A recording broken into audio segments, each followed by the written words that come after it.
Bem-vindos ao nosso canal da Solidária TV.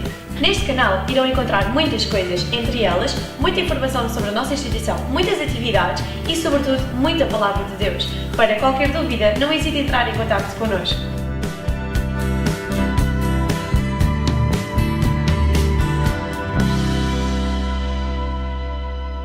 Vamos orar. Pai, no nome de Jesus Cristo, Senhor, queremos agradecer-te o privilégio que nos dás de estarmos congregados no teu nome, Senhor, e queremos aprender, Senhor, aprender contigo, Senhor, aprender com a tua palavra, que é viva, Senhor, que tem eficácia, tem solução, Senhor, tem misericórdia também, meu Deus, tem compaixão para com aqueles que estão perdidos, com aqueles que ainda não te conhecem, Senhor.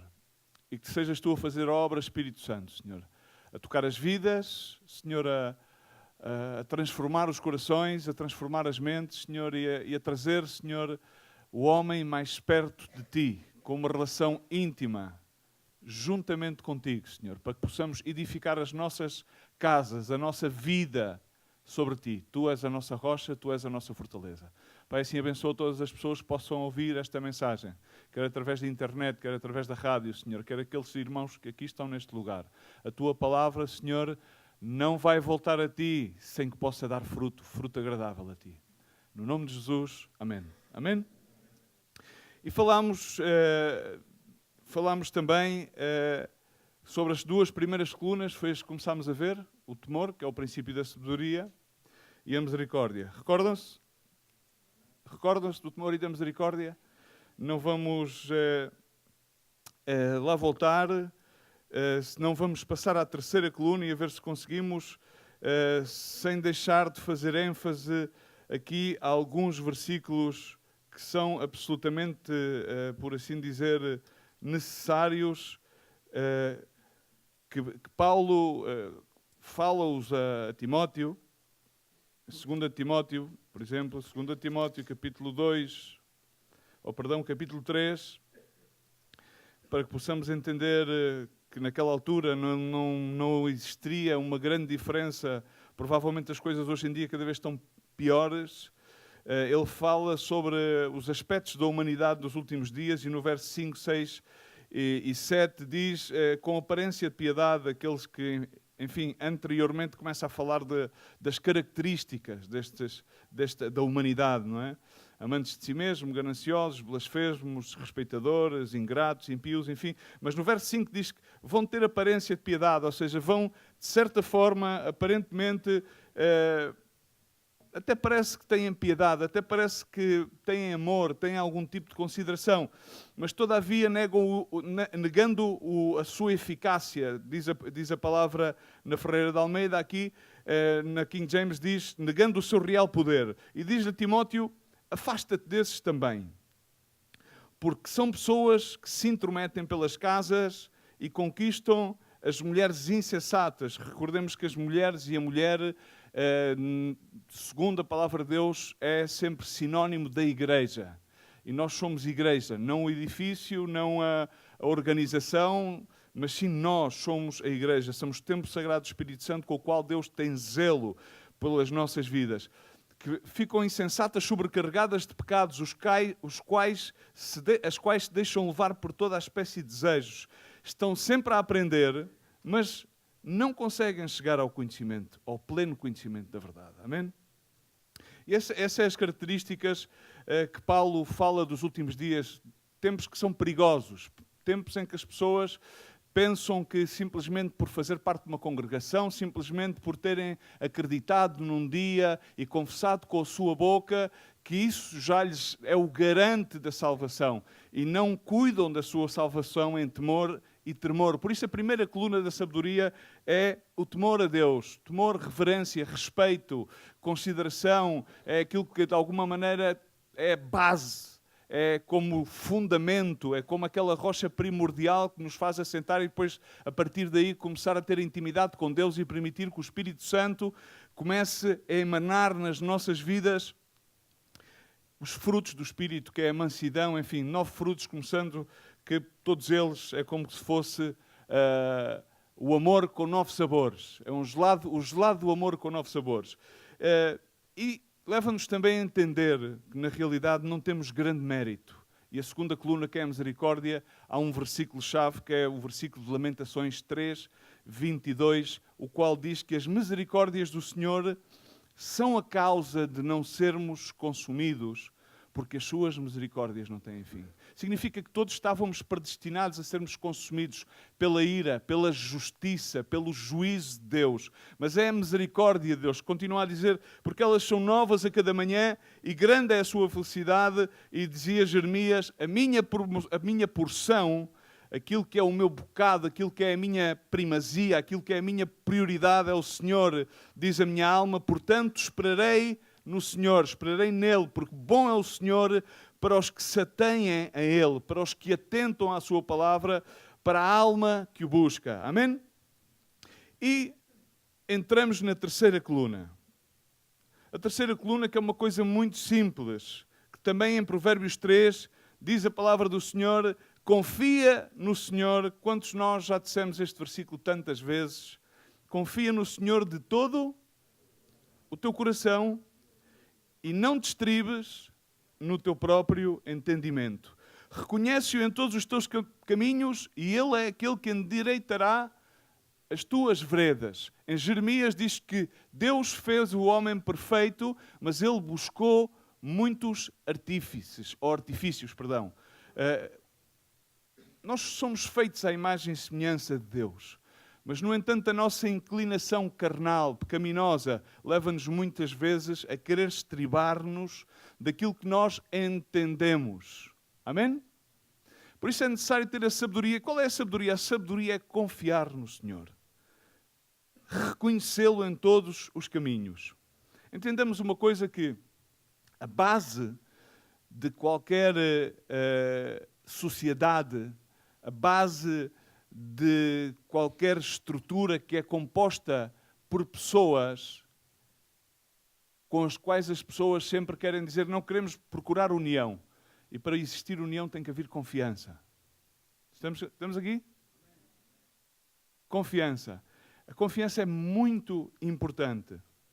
As pessoas hoje em dia vão aos bancos, e embora já não possamos às vezes considerar que há bancos seguros, porque se vêem tantos bancos a cair e tantas pessoas a sofrer, mas porquê é que as pessoas depositam dinheiro nos bancos? Porque de alguma maneira confiam que o dinheiro está lá.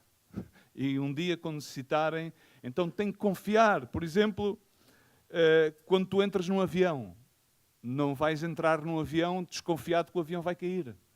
Senão que vais entrar num avião confiado que o avião tem um piloto que é apto e por assim dizer, um grupo de pessoas que estão ali e que te vão levar do ponto A ao ponto B. Para isso é necessário confiança. Tens que confiar, ou seja, tu entras num veículo e confias, quem tem carta de condução confia que é minimamente hábil para poder conduzir aquele carro com segurança. Para isso, ele confia. E quem entra nesse carro a acompanhar o que conduz o carro, pois minimamente confia que a pessoa é apta e confia que o carro pois tem as condições necessárias de segurança. Por exemplo, uma coisa tão simples, que não é tão simples assim, mas enfim, podemos considerar as amizades. As amizades têm como sustentação a confiança. Um matrimónio. As pessoas dizem, não, o matrimónio é assente no amor. Não, o matrimónio, a sua principal coluna é a confiança. Quando as pessoas fazem votos conjugais, esses votos assentam num fundamento de confiança mútua. Ok? A nossa relação pessoal com Cristo tem como base o quê? Confiança. Amém? Nós confiamos que Deus está connosco. Nós confiamos que é Deus quem faz a obra, apesar de nós. E quão incrível é o nosso Deus, que Ele confia que a sua obra será realizada em nós, apesar de nós. Então, isso leva-nos a entender coisas básicas do Evangelho. Significa, nós não vamos ser salvos porque pertencemos a um ministério cristão. Não somos salvos por isso. Não somos salvos porque fazemos coisas boas ou temos boas intenções. De boas intenções está o mundo farto e o inferno cheio. Significa nós somos salvos porquê? Por confiar em Cristo Jesus. Por meio da sua graça, mediante a fé em Cristo Jesus. Isso é confiar. Nós somos sarados por confiar em Jesus Cristo. Nós somos livres por confiar no poder do nome de Jesus Cristo. Nós podemos alcançar o perdão por confiar no poder da sangue de Jesus que foi derramada na cruz do Calvário. Podemos ter esperança porque nós confiamos num Deus ao qual queremos servir, que é todo-poderoso, majestoso, soberano, e que Ele, uma vez mais, voltará por nós. Em suma, confio no Senhor. Confia no Senhor e não te estribes. Confia em todas as coisas no Senhor e não te estribes no teu próprio entendimento. Ou seja, Deus não nos pede que nós o possamos compreender. A grande batalha das pessoas hoje em dia é querer racionalizar a Deus. Deus pensa, Deus tem raciocínio, mas a nossa mente é incapaz de abranger. A palavra em Isaías diz que mais altos são os seus pensamentos que os meus pensamentos. Significa, por muito que nós tentemos imaginar qual é que é a estrutura com a qual Deus designa a sua vontade, o dia de amanhã, não o vamos conseguir compreender. Ele, a única coisa que nos pede não é que nós o compreendamos, mas é que nós confiemos nele. Amém? Então, não tentes compreender. Confia no Senhor. Outra coisa, Deus nunca nos pediu que nós explicássemos quem Ele é. Deus pediu-nos para espalhar as boas novas do Evangelho. Por isso é que a palavra é viva. É a palavra, por meio do Espírito Santo, que leva com que as pessoas se convençam que necessitam de Deus e entreguem a sua vida a Deus. Amém? Não é a explicação que nós possamos dar acerca das diversas doutrinas e matérias. Ele não nos pediu que nós vindicássemos o seu nome. Ele próprio é suficiente, capaz, poderoso e magnificente para Ele mesmo vindicar o seu nome. Por isso, às vezes, vejo as pessoas dizem, não, temos que vindicar o nome de Jesus Cristo como se estivessem a fazer uma manifestação. Não necessitamos. Necessitamos trazer a palavra de Deus, as boas novas da esperança, porque Ele é mais que suficiente, por meio do poder do seu Espírito Santo, para vindicar o seu nome, para vindicar o seu sacrifício na cruz do Calvário. Agora, a pergunta é se tu confias no Senhor. Ou se em ti há raízes de dúvida, de incredulidade. As pessoas falam de Deus. Eu conheço o Senhor. A palavra do Senhor diz assim, diz assado, diz cozido, diz frito. Mas a questão é, confias no Senhor? Confias na sua palavra? Tu descansas nas suas promessas? É Ele a tua porção? Porque vamos a ver o que diz a palavra do Senhor no livro de Apocalipse, capítulo 21, verso 8.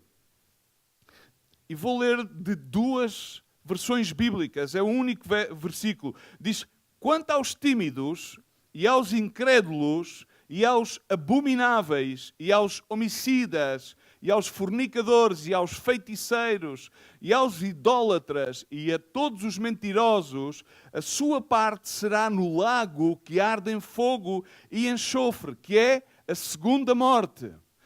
Na versão do King James Nova diz, porquanto aos covardes, aos incrédulos, aos depravados, aos assassinos, os que praticam imoralidade sexual, os bruxos, os ocultistas, os idólatras e todos os mentirosos, a parte que lhes cabe será no lago de fogo, que arde perpetuamente em meio ao enxofre, e esta é a segunda morte. Amém? Basicamente, fala sobre, não vou abordar, mas aqui fala sobre os incrédulos. Aqui fala sobre os tímidos, que na versão King James é apresentada como covardes.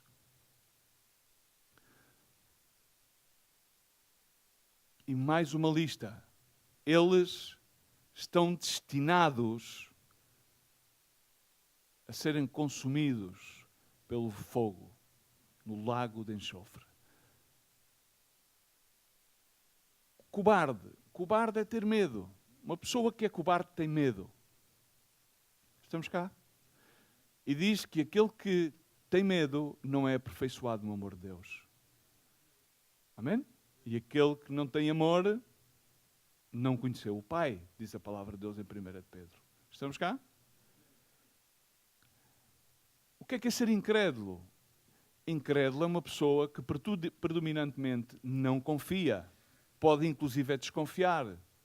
E a palavra de Deus diz: confia no Senhor em todas as coisas. Não te estribes do teu próprio entendimento. Não te deixes levar pelo medo. Não te deixes levar pela cobardia que é inata do ser humano.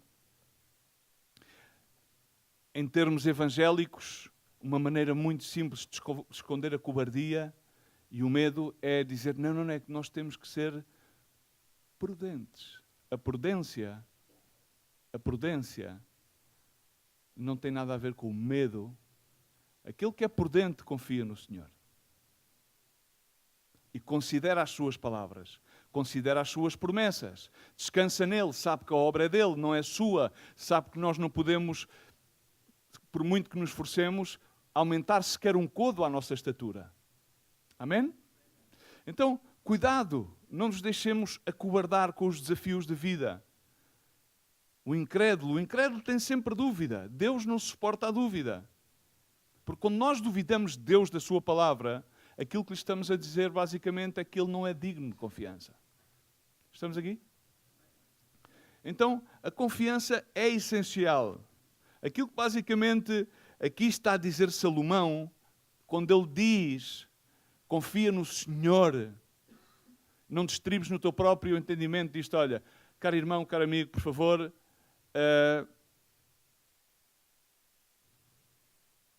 vê-te livre da tua prudência e confia.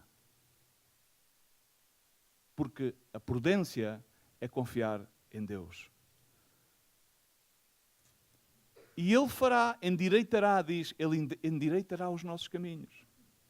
Agora, cuidado com o disfarçar a cobardia e a incredulidade com prudências. Vamos ter prudências. Entendamos que não importa a Deus qual é que é o nosso pecado, qual é que é a crise pela qual passamos, qual é que é a ansiedade que nos consome. Isso não é limitação para Deus. Todos podemos ser assoberbados por crises de ansiedades, todos podemos ser assoberbados por uma crise pessoal, familiar, ministerial. Todos estamos, por assim dizer, expostos a pecar. Aquele que não peca de palavra ou de ato é varão perfeito. A palavra diz: aquele que não ofende. Mas ao fim e ao cabo todos nós somos pecadores. Pecadores, aqueles que creem no Cristo Jesus e o têm como seu Senhor e Salvador, são pecadores remidos. São tão expostos ao pecado. Mas, se confiamos no Senhor, na sua palavra, nas suas promessas, maior é o poder de Deus, a sua eficácia e a sua graça que as nossas crises, que a nossa ansiedade, e maiores são as suas promessas que são levadas a cabo. Então, aquilo que temos que fazer é confiar. Nós podemos ser renovados, podemos ser restaurados, podemos ser perdoados, porque no Senhor há uma viva esperança. Em Hebreus 10:35 diz: não rejeiteis, pois, a vossa confiança, que tem um grande e avultado galardão, porque é necessário tendo paciência para que depois de haveres feito a vontade de Deus, possais alcançar a promessa. Muitas vezes a gente estamos a tentar buscar a Deus, a tentar fazer a palavra de Deus e sucedem tantas coisas à nossa volta, sucedem tantas coisas nas nossas vidas, como que nos leva a abater-nos, leva-nos de alguma maneira, inclusive, a sentir várias frustrações, sentimentos conturbados no nosso coração. Mas diz a palavra de Deus, é necessário que necessitas da paciência, porque depois de ter feito a vontade de Deus, possas alcançar a promessa. Então isso significa que por meio da paciência, a palavra de Deus diz em Lucas, por meio da paciência são salvas as vossas almas. A paciência leva-nos a poder trilhar o caminho da crise, da ansiedade, o caminho no qual somos assoberbados para as mais diferentes circunstâncias, quer por fora, quer por dentro. Como Paulo dizia, por dentro, enfim, sofrendo as mais diversas contrições de coração por fora, açoitado, perseguido, mas no entanto ele perseguia o alvo, no entanto ele continuava a confiar. Então a questão aqui é confiar para poder alcançar a promessa, porque ainda um pouco de tempo e ele há de vir e não tardará, mas diz que o justo viverá da fé. O justo viverá na sua esperança, naquilo que ele não pode ver, mas sabe que é seguro. E isso é confiança. Confiança em Deus. E se ele recuar, a minha alma não terá prazer nele. Agora diz comigo, verso 39, diz comigo. Nós, porém, não somos daqueles que retiram ou recuam para a perdição, mas somos daqueles que creem para a conservação da alma. Amém? Isso é confiança. Apesar das circunstâncias, apesar de mim mesmo, apesar de que o meu entendimento queira-me dar outro tipo de interpretação, não. A maior verdade radica na palavra de Deus, na sua promessa. Ele vai estar comigo no meio do fogo, no meio da tempestade, no meio da prova, no meio da angústia. Ele está comigo. Ele é aquele que me conduz. O Senhor é o meu bom pastor. Mesmo que ande por vale de sobremonte, não temerei mal algum, porque Ele está comigo. A sua vara e o seu cajado. Amém.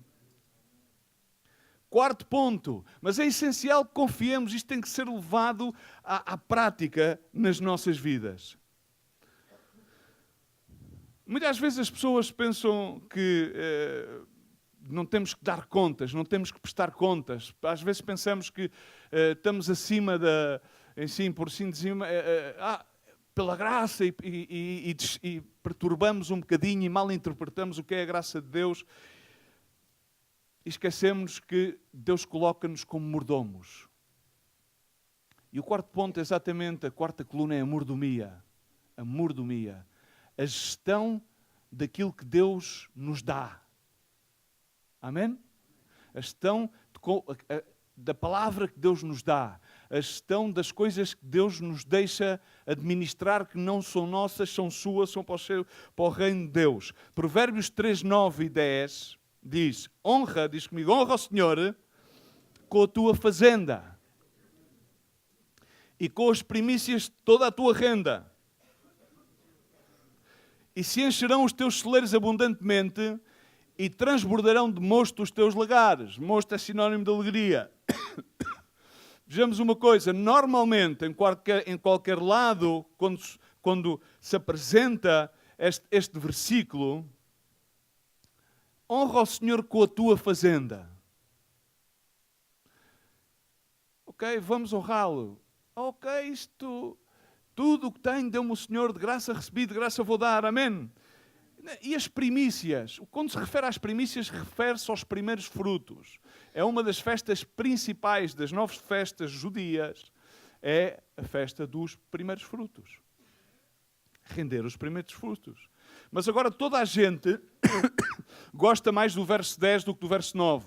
Porque no verso 10 implica que seremos prosperados, basicamente, ou seja, os teus celeiros vão ser cheios. E houve aquele agricultor, o qual Jesus fala acerca dele, que o considera como insensato, que ele prosperou, os seus celeiros foram cheios, e o que é que ele fez com os celeiros cheios? Disse, bom, prosperei, trabalhei, agora vou fazer um celeiro maior para meter toda a minha colheita. E então o Senhor disse, desce, porque ainda hoje vira mesmo para a tua alma. Enfim, então, irmãos, é completamente diferente. Agora, a chave da prosperidade, na realidade, está em andar. Quando Ele diz, honra ao Senhor com a tua fazenda, é qualquer que nós façamos, qualquer que aquilo possamos considerar ser nosso, sermos o suficientemente generosos.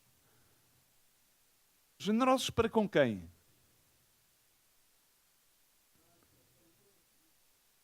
Amarás ao Senhor com todas as tuas forças, com toda a tua mente, com todo o teu coração e amarás ao teu próximo como a ti mesmo. Amém? Se nós queremos aprender a prosperar, podemos receber estes conselhos do rei sábio Salomão.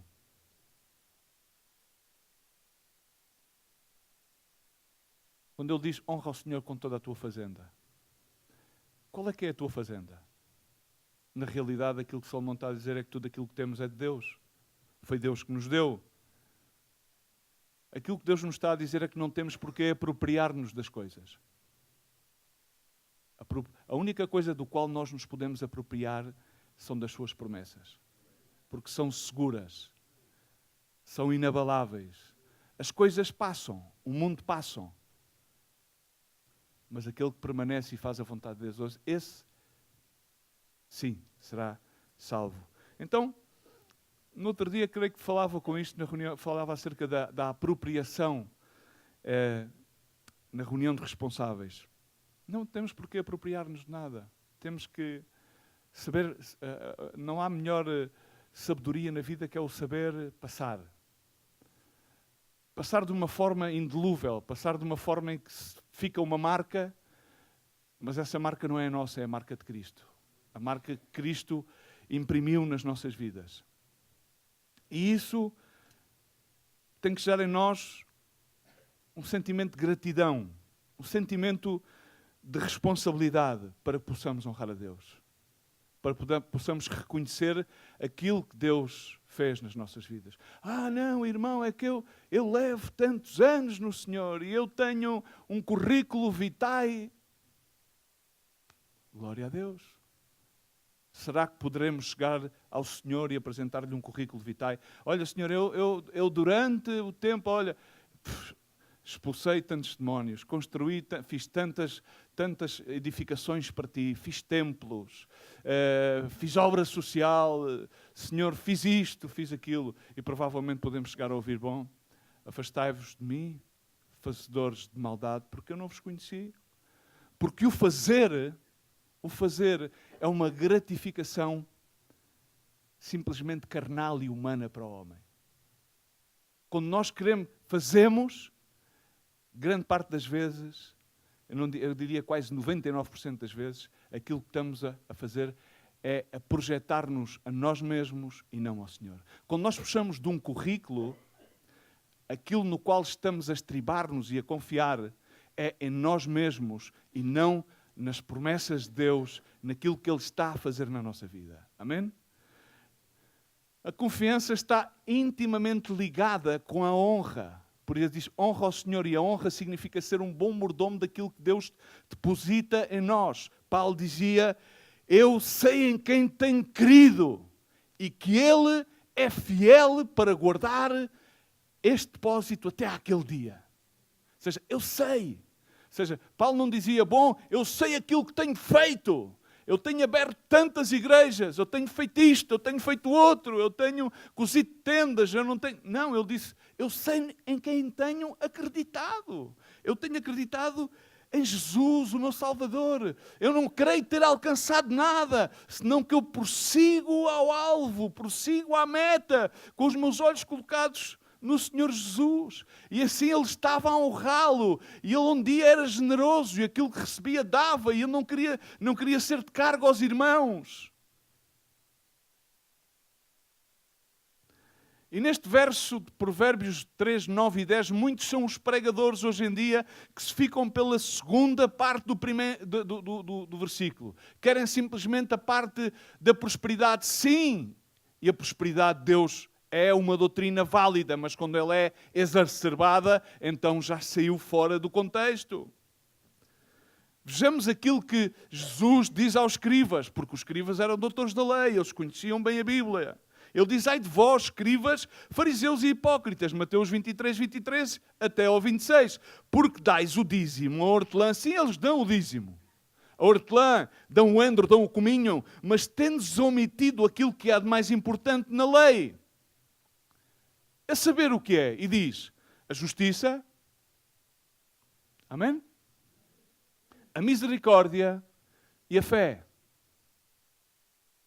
Estas coisas, porém, devíeis fazer sem omitir aquelas. Não está a dizer, bom, trata de buscar o reino de Deus e a sua justiça, trata de ser misericordioso, amém? Trata de ter confiança, fé, segurança, Não, diz, isto é a base, é absolutamente necessário. Embora aquilo que vocês fazem para justificar-se, também vocês devam fazê-lo. Guias de cegos, quais um mosquito engolisse um camelo, ai de vocês escribas e fariseus e hipócritas, porque limpais o exterior do copo e o prato, mas por dentro vocês estão cheios de rapina e de intemperança. Fariseu cego, limpa primeiro o interior do copo, para que também o teu exterior se torne limpo. Amém?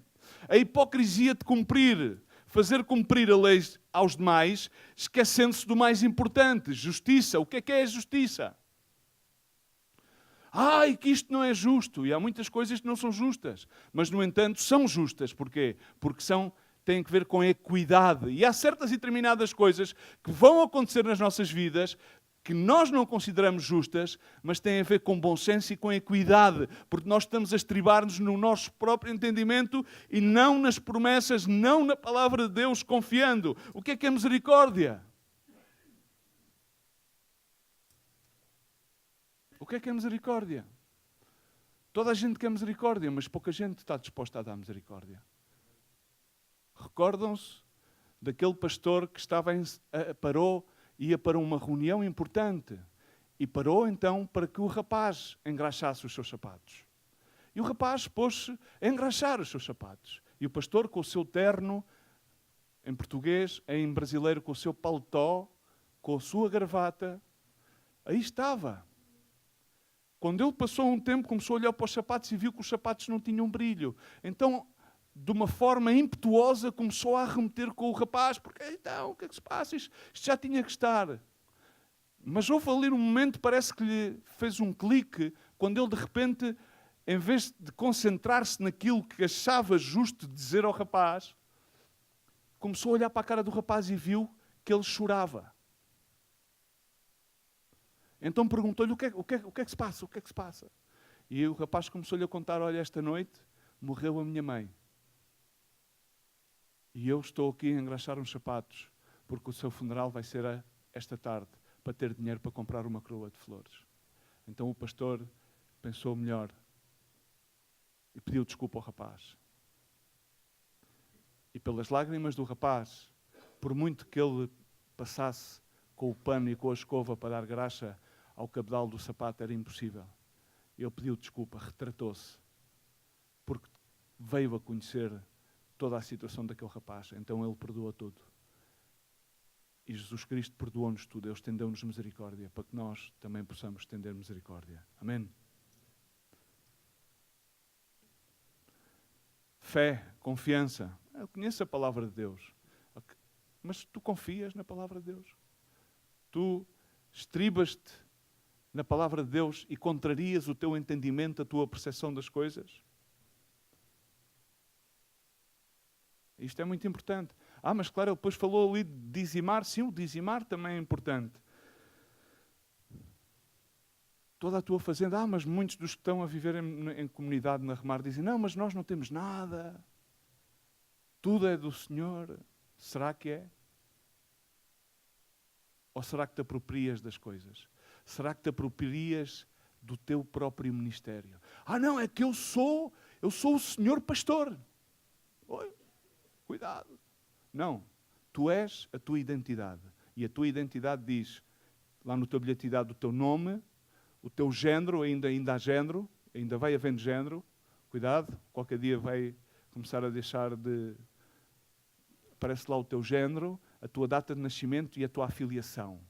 O teu pai e a tua mãe. Essa é aquilo que dá a identidade. E em Cristo há outra identidade. Diz que foi-nos dada a autoridade para sermos filhos. E Deus é Pai. Amém? Depois podemos ter uma vocação e um ministério. E isso vem de Deus. Então, cuidado. Dizimar, claro, não é um meio para que nós nos esqueçamos das outras coisas. Ofrendar, dizer que tudo não é nosso. Enfim, não lhe podemos roubar aquilo que é de Deus, porque Malaquias diz.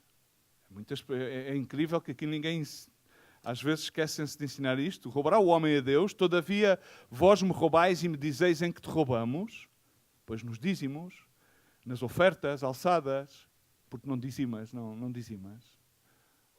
porque dás as sobras, não dás aquilo que deu aquela viúva deu muito mais do que todos os outros que estavam ali. E eram pessoas ilustres, mas aquela viúva, quando deu aqueles 2 denários, deu o que tinha. A questão é, se tu dás o que tens. Então o Senhor diz, trazei os dízimos à casa do tesouro, para que haja mantimento da minha casa. E depois fazer prova de mim, diz o Senhor dos Exércitos, vão ver se eu não vos vou abrir as janelas dos céus e não vou derramar sobre vós tal bênção, de que dela vos avenha uma maior abastança. Também por amor de vós, reprovarei o devorador, e ele não vos destruirá os frutos da vossa terra, nem a vossa vide, nem o campo lançará o seu fruto antes do tempo, diz o Senhor dos Exércitos. Temos em conta que o ladrão se não vem unicamente para matar, roubar e destruir. Amém? Ele vem e começa a fazê-lo nos nossos princípios. Nos nossos princípios que aplicamos.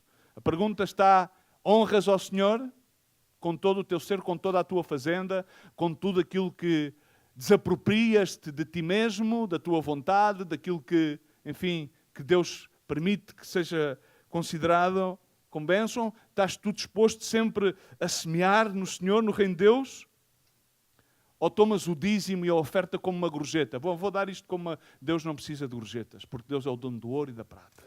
Ele não tem escassez de nada. Irmão, mas é que se nós vamos fazer isto, não temos para fazer. Não temos para fazer, mas se Deus nos dá o chamado e nos dá uma visão, Deus então vai nos dar a sua provisão. E se nós honramos a Deus com toda a nossa fazenda, com tudo aquilo que somos, se nós honramos a Deus com a nossa vida, com os nossos filhos, com a nossa esposa, com todo o nosso esforço, Deus é fiel e permanece fiel. Amém?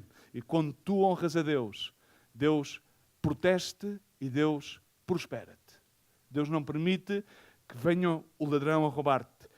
Acho que tenho tempo para mais um neste dia, que é o 5º, e é a felicidade. Vou fazer uma pergunta atrevida. És feliz? És feliz? Ok. Porque vê bem a promessa. Provérbios 3, 13 e 14. Feliz é o homem que acha a sabedoria e o homem que adquire, em algumas Bíblias vem conhecimento, outras Bíblias vem entendimento. Vocês recordam-se da diferença entre o conhecimento e a sabedoria? O conhecimento são dados que nós adquirimos. Nós vamos fazer um curso sobre qualquer coisa, sobre informática ou sobre mecânica, e adquirimos conhecimento acerca de uma área. Mas o que é a sabedoria? A sabedoria é ter a aptidão e o bom senso de usar o conhecimento de uma maneira que seja de benefício. Amém? Toda a gente sabe que fumar mata. É ou não é? Não diz lá no maço de tabaco, fumar mata? Então porquê é que fumas? Nas bebidas alcoólicas diz lá que estas bebidas podem causar danos. Então porquê é que bebes? Uma pessoa pode ter um dado adquirido, mas, no entanto, pode não ter a sabedoria de aplicar o dado que recebeu. Isso é a grande diferença. Por isso diz, feliz é o homem que acha a sabedoria e adquire o conhecimento, pois melhor é o lucro que ele dá que o lucro da prata, da sua renda, e que o ouro. Feliz é o homem que sabe lidar com as dificuldades, com as intempéries, com as adversidades. Porque a felicidade não é determinada por aquilo que nos rodeia. As pessoas determinam a sua felicidade, hoje em dia, por aquilo que os rodeia. E quando passam qualquer circunstância adversa, parece que não estão felizes. Parece que perdem a felicidade. Parece que se tornam amargos. Há milhares de pessoas, há milhares de cristãos que se congregam e não conseguem sorrir. Há milhares de cristãos que se reúnem no nome de Jesus e não o conseguem fazer com alegria. É incrível. Tomam às vezes como uma obrigação, como tenho que ir, não me convém, porque depois as pessoas falam, tal. E onde é que está a felicidade de poder amar ao Senhor? É normal que quando há circunstâncias adversas uma pessoa não consiga estar a dar saltos. Mas a nossa felicidade não vem pelas circunstâncias. A felicidade vem por aquilo que sabemos que temos em Cristo Jesus. E que aquilo que temos em Cristo Jesus não é porque nós o tenhamos adquirido ou merecido. Há pessoas que dizem: irmão, já viu o que é que me passou, isto e o outro, já viste isto e aquilo e o que mais e para lá. Não tenho nada para ser feliz. Não tens nada para ser feliz? Se fores a fazer o balanço da tua vida, provavelmente 90% das pessoas que estamos nesta sala, predispostamente, não estaríamos cá. Se não fosse porque Deus nos agarrou. Só isso é motivo de felicidade. Só isso é motivo de dar saltos de alegria. Só isso é uma glória bendita.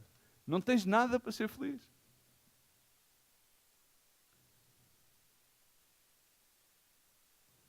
Por isso há muita gente que se esconde atrás de muitas coisas para tentarem ser felizes, para tentarem estar eufóricos.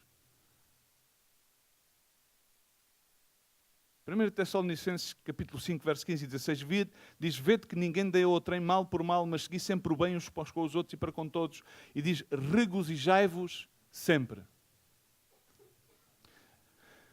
Vejamos uma coisa, às vezes nós isolamos este versículo do regozijai-vos sempre. Não, o Senhor diz: gozai-vos sempre, independentemente daquilo que seja. Mas aqui, vejamos bem a implicação. Quando tu aprendes o pilar concreto e que é a misericórdia, quando tu temes, quando tu confias,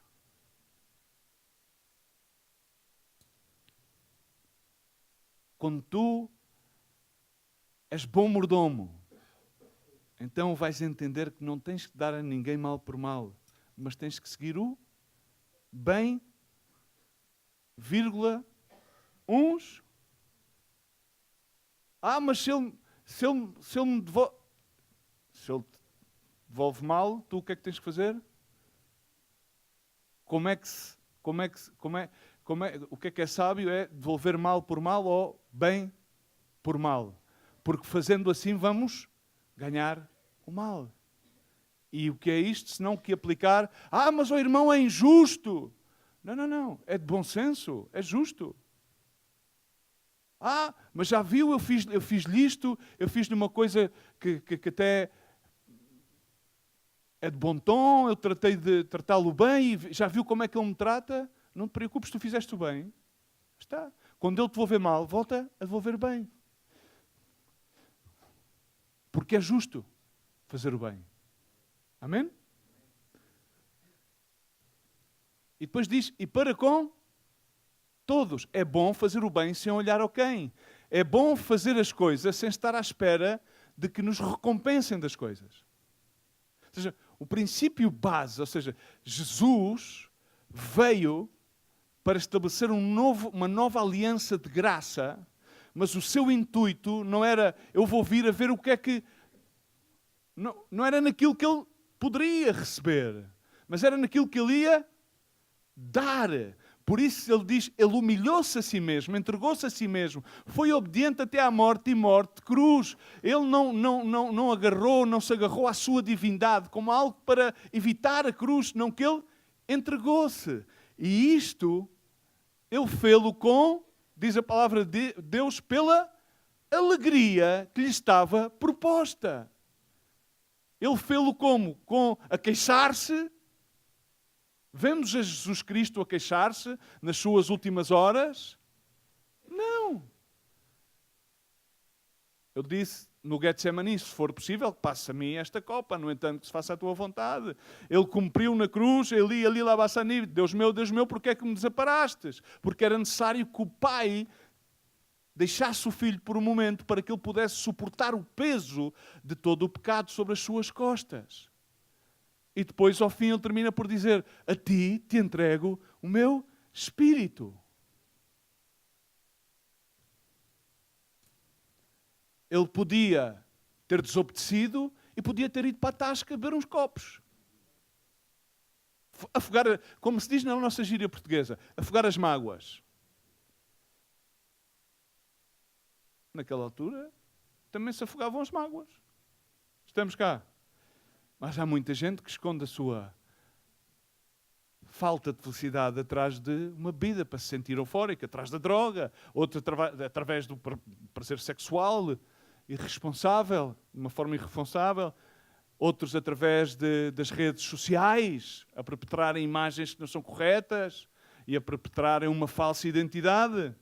Só existe felicidade em Cristo Jesus. Fora dele não há felicidade. E a sabedoria de Deus é aquilo que nos gera a felicidade. Significa que nós não precisamos de ficar trombas só porque os outros estão numa situação melhor do que eu. Há pessoas que, quando se sentem em situações inferiores aos demais, porque estão em comparação, e Paulo dizia, ensinava, que aqueles que estão em comparação estão com falta de entendimento. Não é uma questão que o outro esteja melhor do que eu, é uma questão de como é que eu estou. A minha circunstância eu vou enfrentá-la com Deus. Mas eu tenho que procurar a alegria de ser salvo em Cristo Jesus da sua graça. E se nós estamos em Cristo, se buscamos ao Senhor, então o gozo do Senhor tem que ser aquilo que nos vai alentar a ter força para encarar as adversidades. Porque a alegria do Senhor é a nossa força. Então isso deve nos fazer sentir abençoados. Porquê? Porque o reino de Deus não consiste naquilo que nós fazemos. E ademais não consiste naquilo que nós comemos. Mas sim na justiça, na paz e na alegria do Espírito Santo. Alegria. Significa que quando hoje nós estamos aqui a celebrar a Jesus Cristo, e queria pedir aos irmãos que pudessem subir, e ficamos aqui neste último, não é último, faltam mais 2, que fica para outro fim de semana.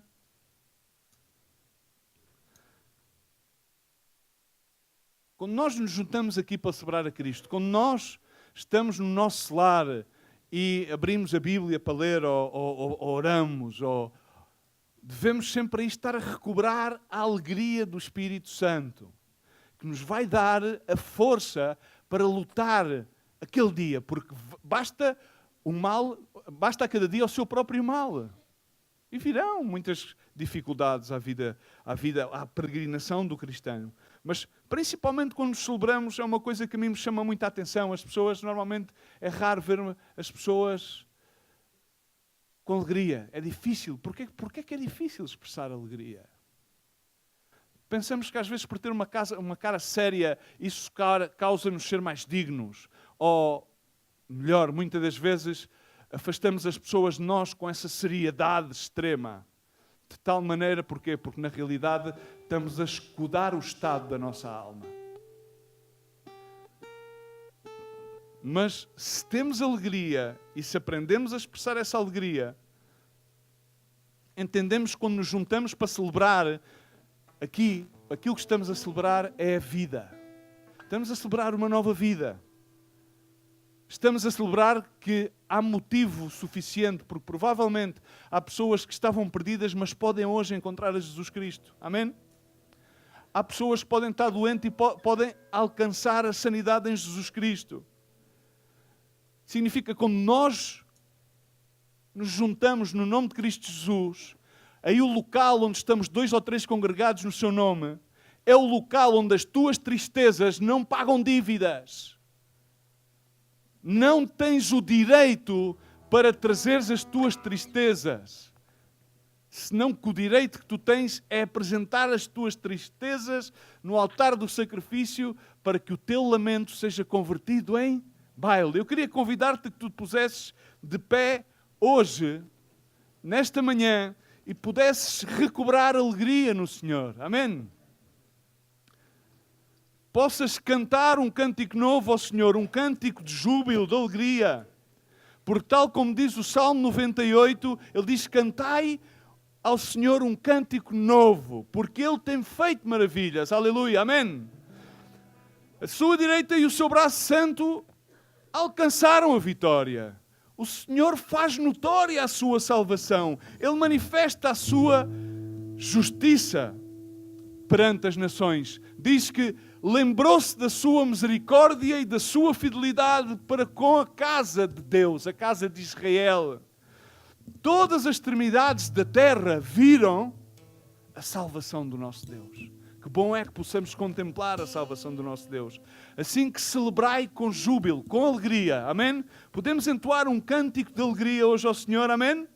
Todos os habitantes da terra, e dai brados de alegria. Dá gritos de alegria ao Senhor. E regozijai-vos significa alegrai-vos e cantai louvores. Amém? Cantemos louvores ao Senhor. Um louvor de alegria, porque a sua alegria é a nossa força. E por bem de sabedoria estarmos alegres. Amém?